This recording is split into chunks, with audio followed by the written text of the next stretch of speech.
And you are back on the Tortoise and Hare experience. We just heard Little Fighter by White Lion. And with us is the drummer, Troy Patrick Farrell. Just like every single experience, we always like to start it off with an experience. So who do you want to go first, Maxie or me?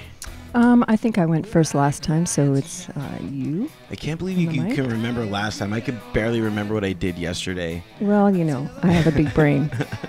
Aren't girls supposed to have like the smallest brains in the world? Isn't that the way it works? Men no, I think like turtles have the smallest brain in the world. Touche. Brain.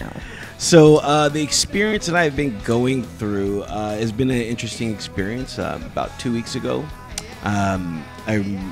not that I'm down on my luck or anything like that, but I really don't have money. Yes. at all. Most of us. These days. Yeah. Well, it's a hard time. Well, I mean, I don't have so much money that I have to live at home with my parents. And to be that poor and to realize you're even poorer than that is like, it's a little sobering. Yeah. So I decided, hey, you know what? Why don't I get a second job? Got a second job. So now I'm washing dishes at a cafe.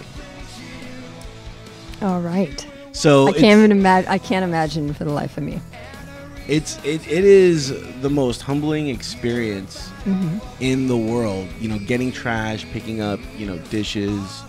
But I like it for some strange, odd reason. I really like being in the trenches in a cafe, and I just barely started there, and I'm really, I really like it. Like, it's really like even though like people are like, why are you doing that? They're like, you work in radio, you're doing all this. Right. Well, as many people know, we in radio make nothing. We really don't make any money. That's how badly, that I needed this job. Right.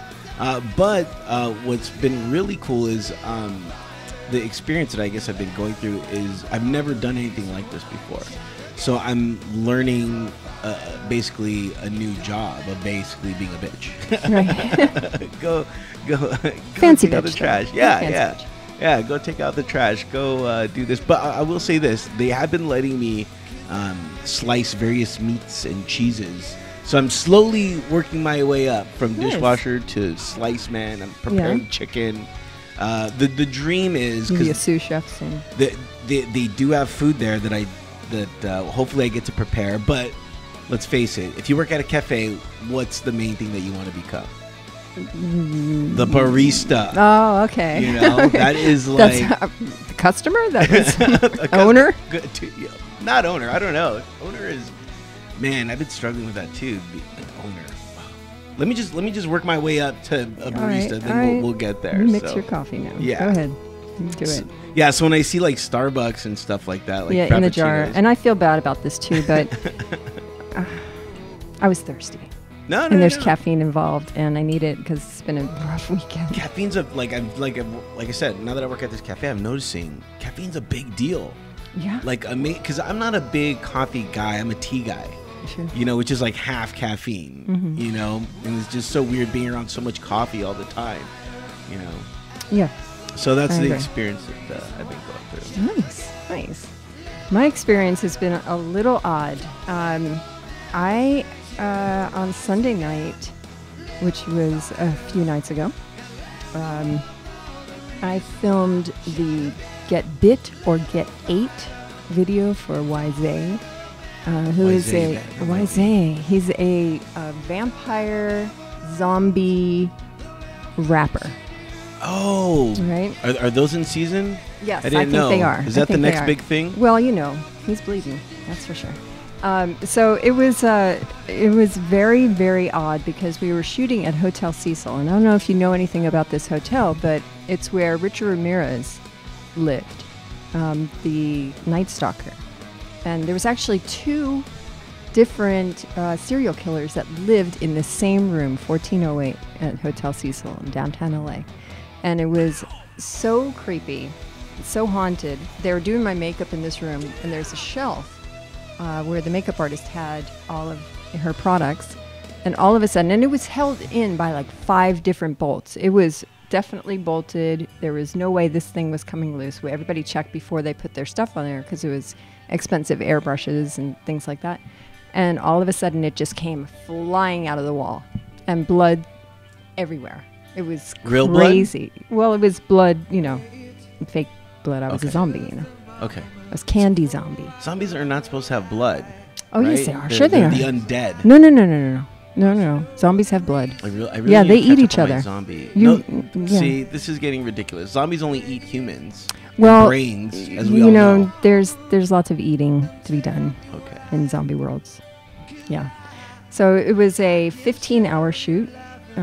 2 locations. There was fights. It was drama. It was crazy. It was a shoot. It was insane. I've done, film and video since I was 7 years old. I've never been on a shoot like this ever. So many thanks to Dave Rita and his crew and the makeup artists and all of the people who just were so patient getting this all done. And Wasa even, he sprained his ankle very, very badly doing a stunt jumping off of a building. So it was crazy. Wow. Yeah, that was my experience over the past couple of days. So I'm tired. So forgive my droopy eyes and... That's why you got the caffeine. Yeah. So I'm going to need a truck of this. Okay. Sponsorship from Starbucks is welcome. Okay. Thank you. Or any coffee place or whatever. Just give us money. Yeah. Well, you know what? We will take any donation of any sort. Yeah, absolutely. And, Troy's winning some vodka and ginger ale. Sure. So, if you can bring that down for him, we'd be very appreciative. Yeah, we'll totally get to him. Actually, we'll tweet at him, twitter.com/drummerTPF when we do get it, so you can come down and check it out. Cool? Sounds good. Okay, now we have shared our experience. Would you like to share an experience that you've been going through? Well, currently I'm in the clean sort of program. It's not really so much of a diet, but I'm eating healthy and feeling good and you look good. Missing all the bad stuff. Not missing all the bad stuff that I used to eat. And so that's kind of my latest thing. And went and saw the Dodgers game yesterday and fell off the clean diet. Had a Dodger dog and some Stella. And watched I've never the White had Sox one of those. What's the attraction of the Dodger dog? It's just a big dog that's longer than the bun, and it's a Dodger dog. Yeah. You have to have one, although it wasn't that great. I think my taste buds have changed a little bit. I think my taste buds are finally maturing. Hopefully I catch up to that at some point, Yeah. Now, I'm not saying I'm like the greatest Dodger fan in the world, but I'm a big Dodger fan, okay? And here's the thing. I know a little bit about the Dodger dog. Where did you get it? Because there are now 2 spots. You can actually get a grilled Dodger dog, or you can get one of the just regular steamed. Yeah, Dodger there's dogs. steam or broiled or whatever, and then there's you can get the crazy dogs, the extreme dogs, where they do a Chicago dog. They do one with mac and cheese. That's what they call the featured dog. Yeah. You get nutty. Yeah, well, no, that doesn't sound right though. No, well, what happens is when a certain baseball team comes into town. And if they have a dog, they will feature that dog. So if Chicago's in town, okay, so that makes sense. Chicago dogs and stuff like that. I'm a big Dodger fan, dude. Right on, you're in. I really. And they won yesterday. It was a great game. Oh yeah, great game. I've been able to see any of the games because of the whole Time Warner Network thing that's going on. Are they blocking it out? Yeah, they blocked it out. They bought. For those that don't know, what happened was Time Warner Cable bought out the Dodgers for 25 years. The TV rights for $9 billion. So in order for them to get around that $9 billion is they're surcharging all the other companies to carry the Dodger network, but they're charging them a lot of money so that they can kind of recoup that $9 billion. But they're not. But they're not taking it. This time, all the companies are like, no, we're not going to do it. So this is, you would think this would have a trickle-down effect, and it has become a trickle-down effect. Because what ended up happening was, and this wasn't too long ago, where about 2 or 3 years ago, Dodger tickets for reserve level were $10 to $15. Now they've gone up more in price because now the Dodgers don't have any more rights to their stuff, so now they're kind of jacking up the prices. The parking lot, remember, it used to be $10. Now it went up to 15. So that's crazy. How can you enjoy your weekend? How can you go and take your kids and have fun if prices are that high? Well, because you got to remember, this is a business now. The Dodgers are no longer about the baseball and the fans. It's all about, okay, we need to start recouping all of our money back. Yeah. So a It's sad. lot of changes. Yeah. Sad. Stickball. I say we do stickball in the streets. Okay, then we'll sell the rights to Time Warner Cable. Really cheap. $1 billion bucks. That's it. Do whatever you want. So are you a big baseball fan? Yeah, huge. I actually play on 2 softball leagues. I play Thursday and Saturday. So Yeah, the Saturday games are pretty crazy for you guys. yeah, well, I don't do that social drama league anymore. I started it with Athena Lee, who we all know and love. Got a few years ago, and then it sort of just got surrounded by, Drama. goofballs. And so I actually left that and joined an organized league on Saturdays, and from that I got in my Thursday league. So now it's just a bunch of people that just play, people in their 40s. We have a guy on our Saturday league that's in his 70s. He's been on this league since, over 30 years. And in fact, the team that I'm on, Merv Griffin used to be on way back in the day, and it's a Saturday softball league. So the team that I'm on Saturdays goes back 30, 40 years, when a lot of these production guys and movie guys were doing this for fun, and I happened to sneak on the team. So I love it, and there's no drama, and it's fun, and you get to run and sweat and That's feel like perfect. a man for I don't know 2 how hours. you guys do that, on a Saturday morning. That's, Yeah, that's well, the only surprising thing to me is that you guys actually show up and are okay. Well, he's cleaning Not up. throwing up on the Yeah. field. Living the clean lifestyle. It's It part is- of Yeah, but brutal not all of after- them have. After a gig on a Friday night, the last thing you want to think about is getting up at 8 a.m. But I'm always up, super excited to do it. So it's fun. Yeah, well, you are also a touring musician, so you have a little bit of a different dedication to other people's time and schedules. Sure. Some of these other guys that are on leagues, they just party all the time and they don't have any respect for Allegedly, your we don't time. know. We don't. Well, we don't I know who's these on guys. his- okay. I know these guys. It's all the usual suspects. Yeah, But it no, is. they show up and we have a good time. Some of the guys are a little hungover, but it's meant to be fun, so it's all Right. good. Is it competitive? Yeah, but it's respectful, and it's just about the game. But it's also everybody shakes hands afterward, whether you Cool. win or lose, and it's never really about the score. It's ultimately there's playoffs and a final, whatever. But it's just about the camaraderie and getting together and trying to hit a ball. Yeah. I like things like that. I was never really a competitive person. As a matter of fact, every team that I've ever been on has always lost. And when we won, terrible. well, no, because I remember in football, I played 2 years, and we only won 1 game. But when we won that 1 game, it felt like we won the World Series. It was like the greatest feeling in the world. Yeah. So I really don't mind losing or anything like that, because it's just it's just a game too. It's just whatever. What bothers me are those people that really are into winning and really just make it super competitive, because it kind of just sucks the fun out of everything. Yeah. There are those. There's always 1 or 2 of those guys that are just hardcore, and it's the rest Right. of us are there. We're all there to win, but doesn't matter. We're all winning. The fact that we're getting up at 8 o'clock in the morning swinging a bat, you're ahead of the game at that point. It's nice. I was on one team once for Playboy, and I hated it. I hated every moment of it. First off, the shorts that they made us wear, I was offended. It's like, As you should be. You're playing for Playboy. It should be scantily. It should be, it tight.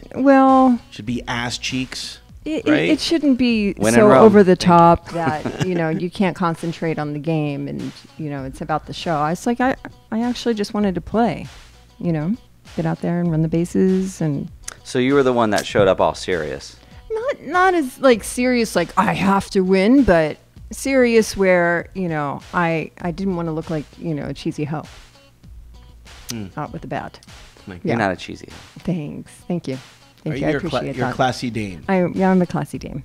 Although before we started, you were touching yourself. And I your was tits. well, it's very lot. hot in here today at the studio, so I was adjusting. I was not playing with my breast on air. I wasn't doing it. No, this was all That'll be completely later. off camera. That's off camera. Thank you for making me stutter. That's what it's all about. Okay. DrummerTroy.com. That is where you can find him at. You drum not only for White Lion, but did you? Okay, I think I might have saw you actually, because I was at this Guitar Center thing out in Long Beach, and Gilby Clarke played. Were you his drummer? I didn't do that one. I had another obligation, but yeah, you talking about just recently? Yeah, in the last month recent. or so. Yeah. I didn't do that because I was in Europe actually touring. But I do play drums for Gilby Clarke, who we all know him, guitar player from Guns N' Roses, Heart, MC5. Played Slash's Snake Pit, Kill for Thrills. Yeah, Gilby's been around for a long time. He's got a lot of history. I was told that he doesn't wear underwear. Is that true? He does wear underwear. He's actually a boxer's guy. Okay. And I only know this because when he's fixing his guitar pedals, I see it just below the start of the crack. Gilby's definitely notorious for having an ass crack, but he does wear underwear. Okay. Where did I hear Nice. I've been in a band with him for too long. Apparently. Interesting conversation. You play with a lot of different bands, though. You're like the most sought after drummer in Hollywood. You're like touring with everybody. Most of us say whore. Well, yeah, but I wasn't going to say that. I have respect. Yeah, no, I've been super privileged to play with a lot of people I grew up, listening to, Janie Lane and the Bullet Boys and, White Lion, Gilby. It's been great. I love it. I'm a fan of all these bands, so it's always fun playing and sitting there going, oh my God, I'm playing behind that guy right now. It's cool. Yeah. Do you have commitment issues? Like, why don't you just stick with one Obviously. band? Well, drummers can be sort of, kind of mercenary hired gun guys. Guitar players and singers, singers have a signature voice. Guitar players have their thing that they do. If Steve Vai or Eddie Van Halen joins whatever band, they sound like that band. If Eddie Van Halen started another band or joined another band, it's going to sound like Van Halen because he just has that thing. Drummers are kind of like chameleons, kind of, can do some different things. And so it's a little easier to fit in where you can, And plus, a lot of the bands that I play only tour with, occasionally throughout the year. So when one stops, I find another, stay busy. Cool. Are you a little exhausted from touring all the time? No. I mean, it's exhausting at times, but it's always worth it. It's missing what home. I signed up for. No, not really. Not really. I mean, I left home, where my mom is 22 years ago. So I always miss that. But no, when you're out working and playing, You know what? I have never been in the backseat of a car. I haven't. I mean, I've ridden in the backseat, but I've never made out in the backseat. I'm not that girl. I'm just not. Classy dame, I'm telling you. What can we do to change that? I know, right? How can we make you not classy? Yeah. Throw you in the back of another car. And people have tried, and often. Want to name names? Anybody that we would know? No, I don't want to name any names because it'll get ugly, especially right at this moment. We'll get more ratings. Are you kidding me? Come on, Max. Work with me. No, I'm not going to do it. Okay. Maybe on, outtake show. DrummerTroy.com. That is where you can find our guest, Troy Patrick Farrell.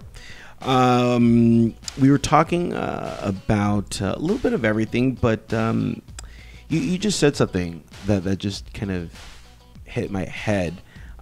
Did you just move recently from Vegas? I'm actually moving to Vegas. Yeah, I'm getting out of the 213 or the 818. Actually, I'm a Valley guy, and going over to the 702.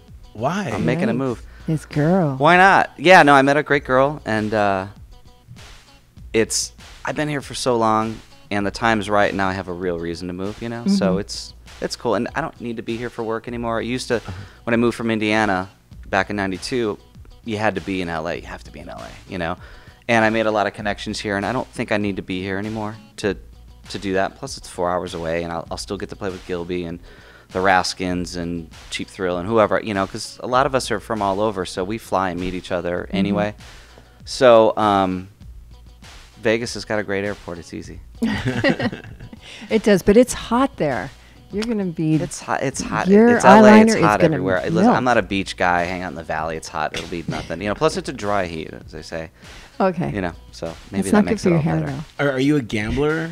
Not really. I mean, I did, join the music business per se, so I gambled in that sense. But no, not really. I mean, I like playing cards and hold'em, and I'm not much of a slot guy. And I think I've been in casinos, and I play a lot of casinos when you tour, and I don't gamble. I like to play some Texas Hold'em with friends or whatever. But I don't get stuck. Betting on black or red. So okay, I'll be okay, I think. If not, I think it's 1-800 Gamblers Anonymous or something. Got the number in my phone. Like people really call. Right. I would love to hear, the stats on 1-800 Gamblers Anonymous. Right. That'd be funny. Yeah, man, I got a problem. Yeah, I bet you that phone doesn't ring. Right. I'd be curious to find out. I want to ask you a little bit about Rocket Drums. I know that you're endorsed by them. What's your feeling about that company? Because they've been really coming up in the business, and I'm kind of impressed. Yeah, well, Ricky Rocket started Rocket Drum Works, back in the mid 2000s, and I joined their roster in 2007 when White Lion was supposed to go out with Rat and Poison on that tour. Right. And we ran into some legal issues and ended up getting booted from the tour. But out of that, I got the drum kit from Ricky, and I'm super tight with him still to this day. And in fact, I'm building a new kit right now as we speak. They are for the summer. I'm doing some touring this summer, so we're building a brand new kit. The one I've had since 2007 is ready to go back into storage and start a new one. But no, it's all American made, and it's drums made by drummers, which is really cool. And they strive by going to whatever company they can find that is, building and getting all their parts and everything manufactured in the USA. So that's a big thing, Right. And it's tough for a company like Rocket Drum Works because they are small, they're boutique, custom, so they're not just trying to shove, cheap drums down the throats of beginners. It's really for somebody that's been in the industry for a long time, looking for a kit that kind of fits them and their personality, So I love and admire what he's doing. I mean, I think 2007 or 8 or whatever, one of the Poison tours, they actually built a kit on the road, and they had a deadline to play it at this big festival, and so they finished it that day. They played the kit, and then they auctioned it off for charity. Oh, so that's nice. That's what Ricky does, Sweet. He's an a animal great guy. advocate. He's an awesome guy, great drummer, and I love being a part of I Rocket think he's Drum very Works. underrated as a drummer. Yeah, for sure. But everybody knows him, and everybody knows his company, and he's got his stamp, definitely. He's got his foot in the ground, and I love being a part of his family, so it's cool. You don't have delusions of grandeur for this kit that they're building you? It's not going to be like a Tommy Lee thing where they're going to flip it, you're going to flip in the middle? Or No, I don't, but if anybody could make it happen, it'd be Ricky. But no, we'll let Tommy stick to the stick to that stuff. I'll try and stay level. But no, I mean, the first kit that they built for me is great. It's awesome, and it actually, when I'm out on the road, they always know about it because I'll get emails going, hey, you must be touring, because I'm starting to get emails, because the Rebel kit that we made back in 2007 is, kind of a spectacle. It's something to see. It's custom. It's one of a kind, and so people start seeing Rocket drums. They see the Rocket. They start Googling, and then they reach out, going, hey, how do I get one of these kind of kits? So, it's a cool small company, but it's cool. They have the biggest draw at the NAMM show. Yeah, well, they didn't do NAMM this past year, and I sort of respect the fact that they didn't, because NAMM is so weird. Ultimately what it is it's for the companies to, advertise for buyers and dealers, Right. It's not for, the girls wearing the mini skirts and the makeup at 8 a.m. It's not about that, but it's become about that, And so you spend all this money for a booth, and you bring all the stuff down. It's super expensive to do, and for a company like Rocket, it's like, okay, I can either do a booth and, see a bunch of, boobies, or I can, make some more drum kits, or I can set up a new shop, or I can, get some more stuff. And Ricky stepped aside this year, and I think it was a smart move. I mean, the fact that they weren't there doesn't mean that they're gone or forgotten. People, in fact, if anything, they probably noticed more that they weren't there. Like, it was Ricky definitely, at? You know what I mean? Looking around for him, and I saw him there. Yeah. But I didn't see the booth. And for those who don't know, NAMM is for merchandising and marketing, and it's all the little companies, all the schools and stores across the nation who Zoom come in. was there. Yeah. Just name drop Zoom. Big fan of Zoom. And Turtle was there broadcasting, and we were both out there and doing our thing. As you know, I handle 5 bands, so I'm out there trying to get endorsements. Sure, and as sure. a NAMM artist myself, I'm, doing my schmooze. Yeah, thing, no, and it's certainly an important part of the industry, and it's great to be at. I've missed the last 3 NAMMs, and I don't miss it. It's a little bit of a rat race, and it's a little it's crazy. You know, and fortunately, I have good relationships with all the companies that Right. I've been with Sabian for, since 2001. I've been a Vader guy for 5 years. I've been Aquarian 3 years, and Rocket since 2007. So fortunately, and I, always massage those relationships and stay in touch, and ham on tour, and you tweet and you Right. acknowledge the people that take care of you, and so I don't have to show my face at NAMM anymore, which is awesome for probably the people at NAMM too, for them. But I just don't miss it. It's all about hanging out at the Hilton, drinking overpriced Yeah. drinks. It's Yeah, not really it- about it's- what it's it's supposed to kind be of, about, You come out of there enamored, and you've got all NAMM tracks and You all get of this. amnesia. Amnesia, yep. So for weeks you're trying to catch up on your life from having that ordeal. Now, Troy, I want to see how you're doing. I heard that your pet iguana recently passed. Yeah, my little thumb. I'm Yeah, she sorry. joined her brother Lewis.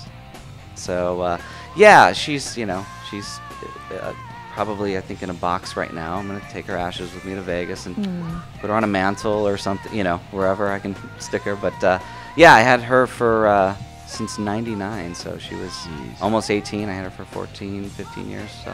Yeah, it's so hard to lose. Well, a lot of member people think your family. reptiles or turtles or fish, whatever. They do their own thing.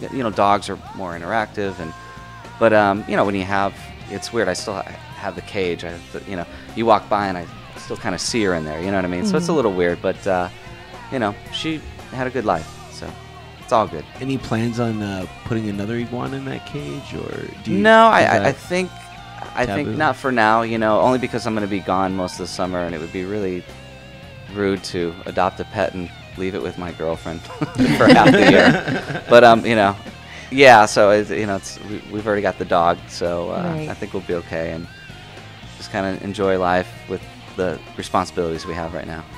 But maybe next year. Yeah. Do you have any advice for somebody that has a pet? Because I'll let you a little bit into my psyche. There's a few reasons why I don't have a pet. One is because I just don't have time. Because obviously now I have like 2 jobs, and then there's this, by the way, which I don't consider a job, but sometimes I call it a job. But another is I can't deal with death. I really can't. And to have a pet, you're gonna outlive them. Well, in theory, you hope you outlive them. And I can't deal with just that loss of something that I've grown accustomed to.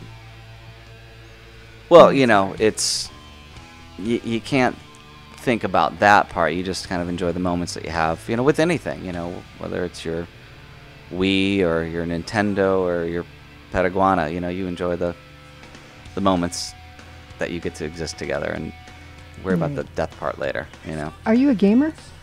No, I don't think so. No. Not at all. Maybe Words with Friends. Oh, really? Drummer Troy, if you're interested in playing and losing. Very good. Very Are witty. you? Well, a little bit, yeah. So you're big with the words. Yeah, And not so good with the occasionally. hands. That's interesting for a drummer. Drummers usually are Yeah. not very good No. with the words. We're not very bright. Well, No, not true. Drummers are very, very, very bright. as a matter I of found. fact, I just kind of read a drum study fucker. that says that the drummers are actually the smartest people in the band. That was probably they get to written sit by a down. drummer. No, it was like scientific and everything. There Yeah? was like people in lab coats, and there were all these diagrams and stuff that said that their brain waves operate at such a higher level. All right, well, I'm going to ask for a raise then. Please, and then kick us back some cash. Yeah, absolutely. It's Give you a cut. scientific. Yeah, I cannot play a kit to save my life. I can play every percussive instrument, but sitting down at a kit, I can't do it. And I play 5 instruments. I'm Yeah. classically trained, and it escapes me. And my It's just- son's a drummer. It's just the, having the coordination, I But mean, I'm it's, a can you do coordinated this? kind of girl. I can know? do that. If you can do that, you can play. I can twirl. I can do all of those things. I was captain of the rifle team. I'm a close blades expert. I can't play kit. Huh. I don't Well, know. that's good. That's the one thing you can't do. No, there's lots of things I That's can't job do. security but for me. it's yeah. I'll never take your job. Thank you. Yeah, I won't do it. My son, on the other hand, will take your job. He's I'll the pass the baton. he's actually the drum manager for Guitar Center in Florida, Tell him I'm And, sorry. yeah, yeah. I would never I work know. in a guitar center, especially in the drum room. Yeah. Maybe in the acoustic guitar section, because people, a Mm-hmm. little respect. It's nice, Not in the drum room. I'd be throwing people out of that place, coming in there banging. Seriously, no, I don't want to hear Metallica. Right, again. Yeah, stop it. Stop. Yeah. Yeah, so no. tell him I apologize. I will. Jesse, Troy. So Apologies. one of the songs that we're gonna play by you is gonna be Radar Love. Now this is a live version that you did, and it was out in India, right? Well, this particular version was actually the Bang Your Head Festival in Germany. Okay. We played with Dio, rest in peace, Ronnie James Dio, and Hanoi Rocks, Michael Monroe, Sebastian Bach. It was a really great show. The story about that, this is back in 2005. We just finished our first tour as White Lion, with featuring Mike Tramp. And we did a States tour, and Bang Your Head Festival has been going on for, probably 14, 15 years now. And at the time, they were looking for 2 bands, and this is leading up to, this is like 8 days before the festival. And I get an email from Tramp going, hey, can you be in Germany next week for a festival?